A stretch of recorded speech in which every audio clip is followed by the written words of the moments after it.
미국의 명문 하버드 대학교 강의실에서는 평소와는 다른 열띤 분위기가 감돌고 있었습니다. 강의 도중 일본 유학생 사쿠라가 자리에서 박차고 일어나 말했습니다. 교수님, 한국은 지금 대통령 부재 상태인 것 아닌가요? 대통령이 탄핵되어 정치권 전반에 혼란이 일고 있는 상황입니다. 사쿠라는 계속해서 한국 정치의 본질적인 문제를 지적했습니다. 그는 대통령 탄핵이라는 극단적 사건 이후 정치 체계 내 주요 권력이 공백 상태에 빠졌습니다. 이로 인해 정치적 불안정이 지속되고 국가 운영의 필수적인 리더십 부재로 사회와 경제 전반에 문제가 발생하고 있습니다. 라고 설명했습니다. 이어 그는 국제 무대에서의 한국 위상에 대해 의견을 덧붙였습니다. 강대국으로 평가받으려면 안정된 정치 체제와 국민의 신뢰, 그리고 명확한 리더십이 필수입니다. 하지만 현재 한국은 내부 혼란과 갈등에 휩싸여 있으며 이런 상황에서는 세계가 부러워할 만한 나라가 되기 어렵습니다. 구조적인 문제들이 산재해 있기 때문입니다. 이러한 발언은 단순한 강의 중 논쟁을 넘어 한국 정치 체제에 대한 근본적 의문을 제기하는 계기가 되었습니다. 교수님도 사쿠라의 지적은 매우 날카롭습니다. 대통령 탄핵 이후의 정치 혼란은 단기간의 문제가 아니라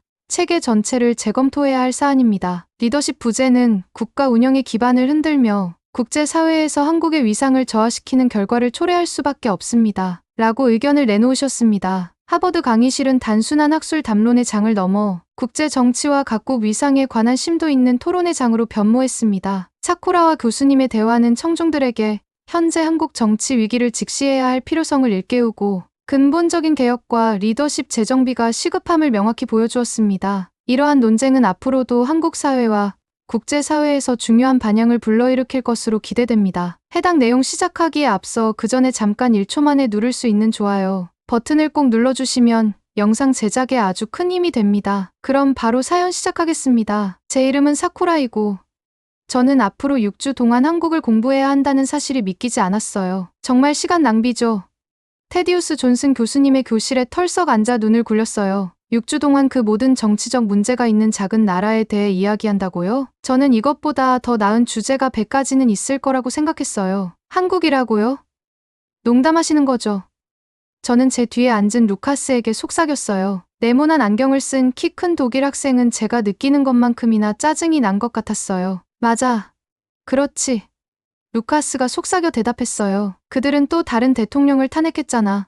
이렇게 불안정한 나라에서 우리가 무엇을 배울 수 있겠어? 미국에서 가장 유명한 대학의 우리 교실은 빠르게 채워지고 있었어요. 전 세계에서 온 학생들이 자리에 앉았고 저는 그들의 실망스러운 대화를 들을 수 있었어요. 아무도 한국을 공부하고 싶어 하지 않았어요. 곱슬거리는 갈색 머리카락을 가진 미국 학생 올리비아가 무거운 배낭을 제 옆에 떨어뜨렸어요. 제 사촌이 지난 여름에 한국을 방문했는데 별로 특별한 게 없다고 했어요. 그냥 일본과 미국을 따라하는데 둘 다만큼 좋지도 않대요. 맞아요.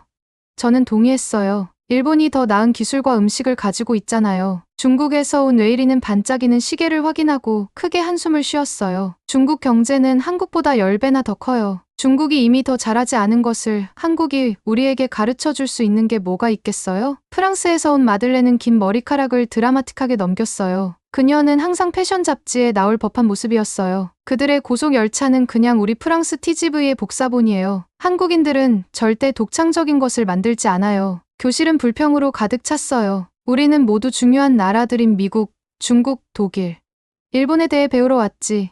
위기에서 위기로 흔들리는 작은 반도에 대해 배우러 온 게 아니었어요. 문이 열리고 테디우스 존슨 교수님이 들어오셨어요. 교실은 순간적으로 조용해졌어요. 존슨 교수님은 다른 선생님들과 달랐어요. 그는 키가 크고 당신을 꿰뚫어보는 듯한 밝고 지적인 눈을 가지고 있었어요. 그의 특이한 이름은 그의 특이한 교육에 대한 열정과 어울렸어요. 안녕하세요. 여러분. 그의 깊은 목소리가 교실 전체에 울렸어요. 존슨 교수님에게는 마이크가 필요 없었어요. 저는 팔짱을 끼고 지루해질 준비를 했어요. 6주 동안의 한국, 정말 좋네요. 존슨 교수님은 천천히 교실을 둘러보았어요. 그의 눈은 각각의 불행한 얼굴에 멈췄어요. 그의 입술에 작은 미소가 형성되었어요. 여러분이 모두 무슨 생각을 하고 있는지 알 수 있군요. 그가 우리를 가리키며 말했어요. 한국이요? 그 작은 나라요? 누가 한국에 관심이 있겠어요? 몇몇 학생들이 고개를 끄덕였어요. 적어도 그는 우리의 감정을 이해했어요. 존슨 교수님은 그의 뒤에 있는 거대한 스크린을 켜는 버튼을 누르며 계속했어요. 오늘 수업이 끝날 때쯤이면 여러분은 왜 한국이 중요한지 묻지 않을 거예요. 여러분은 세계가 어떻게 한국 없이 살아남을 수 있을지 궁금해할 거예요. 저는 거의 큰 소리로 웃을 뻔했어요. 그가 제 생각을 그렇게 많이 바꿀 수 있을 리가 없어요. 여러분의 마음을 날려버릴 무언가를 보여드리겠습니다. 존슨 교수님이 눈을 반짝이며 흥분된 모습으로 말했어요. 너무나 놀라운 것이어서 여러분은 다시는 전화기, 자동차 또는 컴퓨터를 똑같은 방식으로 보지 않을 거예요. 제 의지와는 달리 저는 더 똑바로 앉았어요. 그가 무슨 말을 하고 있는 거죠? 한국의 기적으로 우리의 여정을 시작합시다. 존슨 교수님이 버튼을 클릭하자 그의 뒤에 있는 거대한 스크린이 화려한 차트로 밝아졌어요. 저는 무엇을 보여주는지 알아보기 위해 눈을 찡그렸어요. 차트의 상단 부분에는 세 개의 회사 이름이 있었어요. LG 에너지 솔루션, 삼성 SDI, SK온. 이 세 개의 세계적인 회사들의 공통점이 무엇일까요? 존슨 교수님이 눈썹을 치켜 올리며 교실을 둘러보며 물었어요. 처음에는 아무도 대답하지 않았어요. 그러다가 제 앞 두 줄에 앉아있는 중국에서 온 학생 치엔이 손을 들었어요. 모두 한국 회사들이에요. 그가 놀란 목소리로 말했어요. 정확해요. 존슨 교수님은 너무 환하게 웃어서 저는 그의 모든 이빨을 볼 수 있었어요. 이 세 한국 회사들이 세계 최고의 배터리 대부분을 만들고 있어요. 저는 제 휴대폰을 꺼내 보았어요. 정말로 그 안에 한국 배터리가 있을까요? 여러분의 전화기가 하루 종일 꺼지지 않고 지속될 때마다 한국 엔지니어들에게 감사하세요. 존슨 교수님이 계속했어요. 전기차가 한 번 충전으로 수백 마일을 달릴 때 그것은 한국 기술이죠. 노트북이 뜨거워져도 불이 붙지 않을 때 그것은 한국의 안전혁신이에요. 웨이린이 손을 들었어요. 그는 항상 모든 것에 도전해야 했어요. 하지만 교수님, 중국의 CATL은 어떤가요? 지금은 그들이 가장 큰 배터리 제조업체라고 들었어요. 존슨 교수님은 질문에 화가 난 것처럼 보이지 않았어요. 오히려 누군가가 질문한 것이 기쁜 것 같았어요. 좋은 질문이에요. 웨이린. 그는 실험실에서 배터리를 테스트하는 모습을 보여주는 새 슬라이드를 클릭했어요. 한국 회사들은 30년 이상 세 가지를 완벽하게 만들기 위해 노력해왔어요.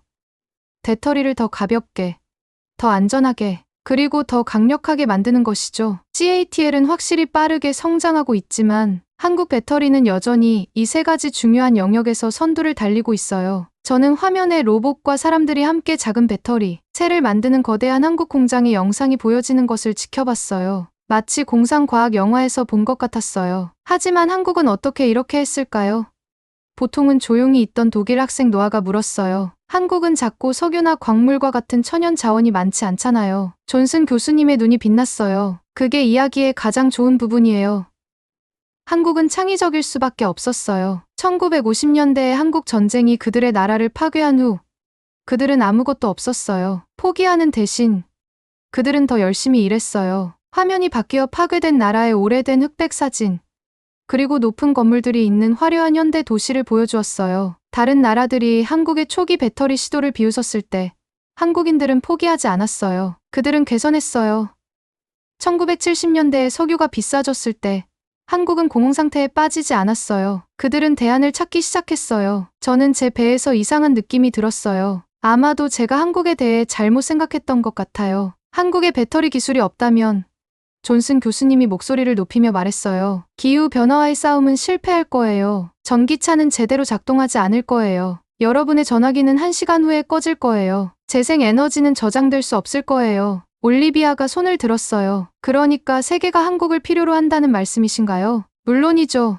존슨 교수님이 고개를 끄덕였어요. 현대 세계는 배터리로 돌아가요. 그리고 한국이 최고의 배터리를 만들어요. 그것은 정말 간단해요. 저는 다시 제 휴대폰을 내려다보았어요. 저는 그것의 부품이 어디에서 왔는지 한 번도 생각해 본 적이 없었어요. 만약 존슨 교수님이 맞다면 저는 지금 제 손에 한국 기술을 들고 있는 거예요. 그리고 배터리는 시작에 불과해요.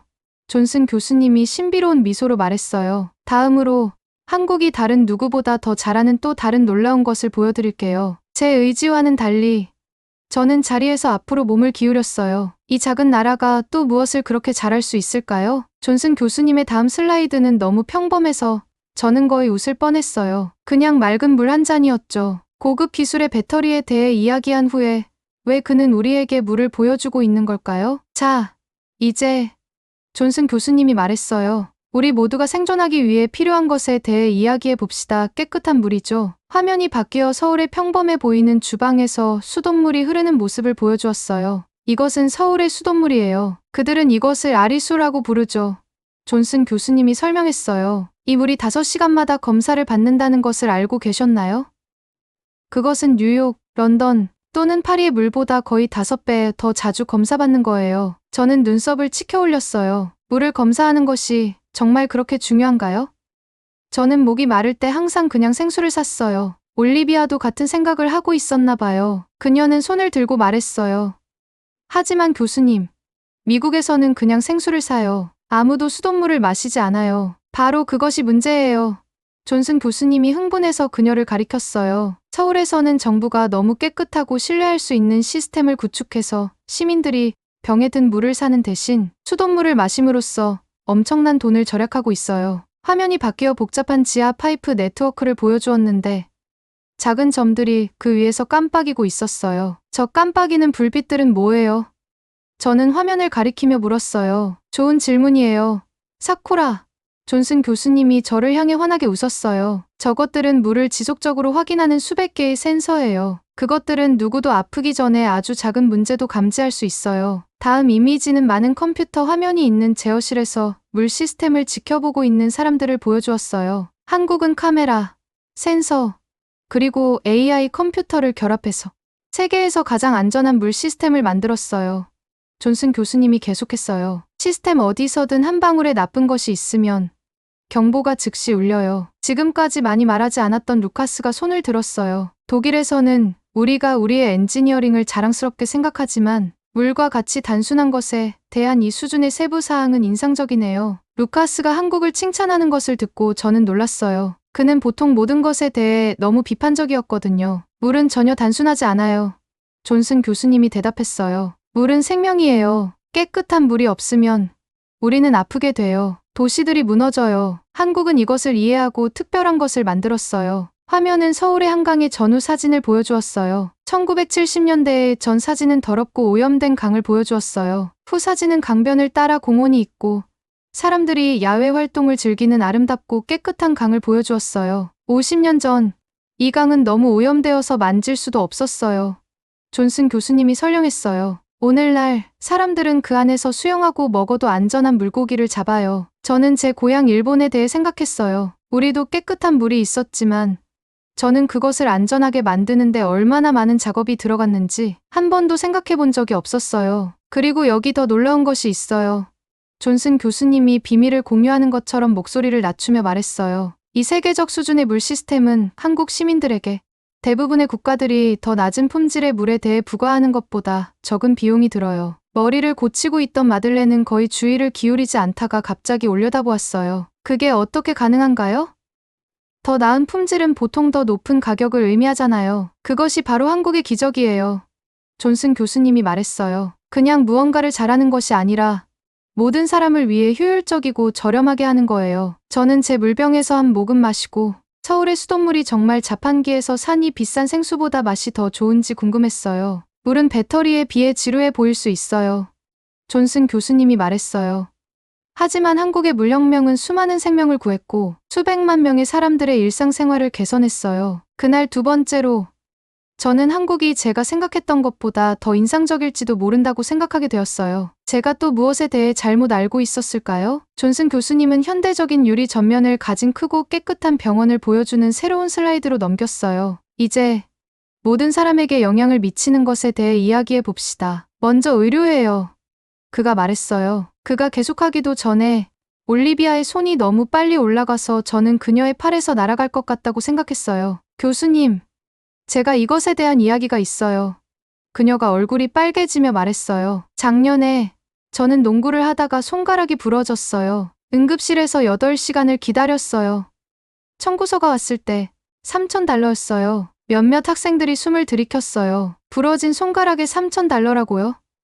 저에게는 미친 것처럼 느껴졌어요. 일본에서는 훨씬 적은 비용이 들 거예요. 존슨 교수님은 공감하며 고개를 끄덕였어요. 그것은 슬프게도 미국에서는 흔한 일이에요. 이제 같은 부상으로 한국 병원에 들어간다고 상상해보세요. 화면이 바뀌어 한국에서의 병원 방문 일정을 보여주었어요. 한국에서는 아마 30분 이내에 치료를 받고 엑스레이를 찍고 손가락을 고치고 총 $30에서 $50 정도만 지불할 거예요. 불가능해요.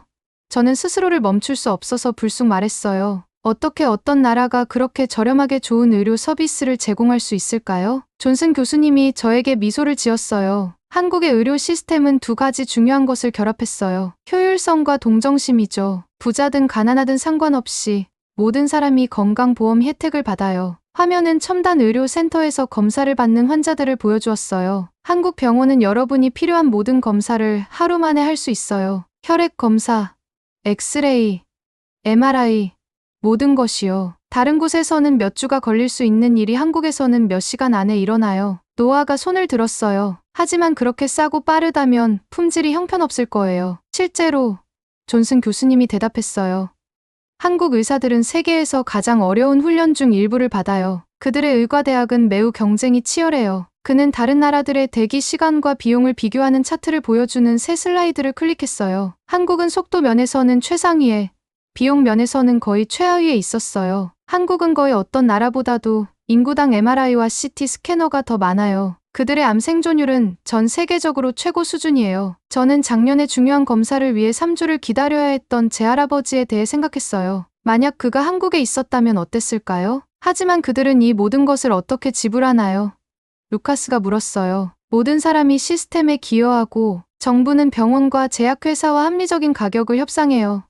존슨 교수님이 설명했어요. 그들은 의료가 사치품이 아니라 권리라고 결정했어요. 다음 슬라이드는 짐을 가지고 한국 공항에 도착하는 다양한 나라의 사람들을 보여주었어요. 한국으로의 의료 관광이 붐을 일으키고 있어요. 존슨 교수님이 말했어요. 미국, 러시아, 중동에서 온 환자들이 그곳으로 여행하는 이유는 그들이 고향에서보다 훨씬 적은 비용으로 더 나은 치료를 받을 것을 알기 때문이에요. 올리비아는 화면을 쳐다보며 천천히 고개를 저었어요. 만약 제가 한국에서 손가락이 부러졌다면 한 학기 동안의 책 값 전체를 지불하고도 남을 만큼 돈을 절약할 수 있을 거예요. 저는 의료를 한 나라가 정말 잘할 수 있는 것으로 생각해 본 적이 없었어요. 병원은 그냥 병원일 뿐이잖아요. 그렇죠. 하지만 이제 저는 어떤 나라들이 사람들을 건강하게 유지하는 더 나은 방법을 알아냈는지 궁금해졌어요. 한국에서는 존슨 교수님이 조용히 말했어요. 아무도 청구서가 두려워서 의사에게 가는 것을 피하지 않아요. 아무도 아파서 집을 잃지 않아요. 그것은 놀라운 성취예요. 그날 세 번째로 저는 그 이상한 느낌을 느꼈어요. 제가 이해했다고 생각했던 세상이 제가 깨달았던 것보다 더 크고 더 복잡하다는 느낌이요. 그리고 한국이 제가 생각했던 것과 전혀 다르다는 느낌이요. 여러분 모두가 매일 사용하는 것에 대해 이야기해 봅시다. 이번에는 인터넷이에요. 존슨 교수님이 다음 슬라이드로 넘기며 말했어요. 거대한 스크린은 이제 모든 방향으로 교차하는 수백 개의 파란색 선으로 덮인 서울의 지도를 보여주었어요. 마치 빛으로 만든 거미줄처럼 보였어요. 저 파란색 선들은 모두 뭐예요? 저는 자리에서 앞으로 몸을 기울이며 물었어요. 좋은 질문이에요. 사쿠라. 존슨 교수님이 미소 지었어요. 각 파란색 선은 광섬유, 케이블을 나타내요. 서울의 거리 아래로 달리는 초고속 인터넷 고속도로죠. 한국은 세계에서 가장 빠른 인터넷 속도를 가지고 있어요. 얼마나 더 빠른가요? 루카스가 갑자기 관심을 보이며 물었어요. 그는 항상 온라인 게임을 하고 지연 시간에 대해 불평했어요. 존슨 교수님은 여러 나라를 비교하는 차트를 클릭했어요. 한국을 나타내는 막대가 다른 모든 것보다 훨씬 더 길게 뻗어 있었어요. 한국의 평균 인터넷 속도는 미국보다 거의 3배 더 빨라요. 그가 설명했어요. 그리고 가장 좋은 점은 부자나 대도시에 사는 사람들뿐만 아니라 모든 사람이 접근할 수 있어요. 화면이 바뀌어 놀라운 장소에서 전화를 사용하는 사람들을 보여주었어요. 지하철 터널 깊숙한 곳, 산 정상, 그리고 작은 어촌에서요. 말도 안 돼요. 웨이린이 외쳤어요. 산 정상에서도 신호를 받을 수 있다고요? 물론이죠. 존슨 교수님이 고개를 끄덕였어요. 한국은 모든 시민이 어디에 살든 연결될 자격이 있다고 결정했어요. 그들은 기업들이 수익성이 있다고 결정할 때까지 기다리지 않았어요. 그들은 그것을 국가적 우선순위로 만들었어요. 저는 지난 여름 일본 시골로의 여행을 생각했어요. 도시를 떠나자마자 신호를 잃었던 그때요. 부모님은 GPS를 사용해서 우리 호텔을 찾을 수도 없었어요. 하지만 인터넷 속도가 정말 왜 중요한가요? 마들렌이 머리를 넘기며 물었어요. 내가 영상을 볼 수 있는 한 누가 신경 쓰나요? 생각보다 더 중요해요. 존슨 교수님이 대답했어요. 빠르고 신뢰할 수 있는 인터넷은 의사들이 의료 스캔을 즉시 공유할 수 있다는 것을 의미해요. 외딴 지역의 학생들도 대도시의 아이들과 같은 온라인 수업을 들을 수 있어요. 작은 사업체들은 전 세계 고객에게 판매할 수 있어요. 다음 슬라이드는 정부 서비스에 접근하기 위해 전화를 사용하는 한국 시민들을 보여주었어요. 한국은 세계에서 가장 발전된 디지털 정부를 만들었어요.